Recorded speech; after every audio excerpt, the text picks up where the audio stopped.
ஒரு ராசியில் எந்த கிரகம் நிற்கிறது, அந்த நிற்கப்பட்ட கிரகம் எந்த ராசிக்கு அதிபனாக இருக்கிறது, ப்ளஸ் அங்கே எந்த கிரகம் பார்வை இருக்கிறது, இது மூணும் கால்குலேஷன் பண்ணித்தான் பலம் சொல்ல வேண்டும் ஜாதகம் பார்க்கும் பொழுது. ஆனால் சர்வாஷ்டக வர்க்கம் பார்க்க படித்த ஒரு ஆளுக்கு இவ்வளவும் கால்குலேஷன் தேவையில்லை, இவ்வளவும் உள்ள போய் பார்க்க வேண்டிய அவசியம் இல்லை. அதாவது அதுக்கு ஒரு சின்ன ஒரு எக்ஸாம்பிள் சொல்கிறேனே.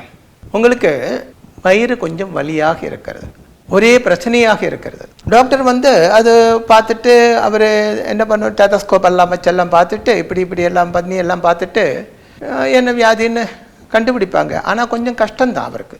இதுவே ஒரு எக்ஸ்ரே எடுத்தாச்சுன்னா என்ன ஆகும், ஷார்ப்பாக சீக்கிரமாக அதோட அந்த ப்ராப்ளத்துக்கு என்ன காரணம்னு கண்டுபிடிக்க முடியும். எக்ஸ்ரே, ஸ்கேனிங் இந்த மாதிரி.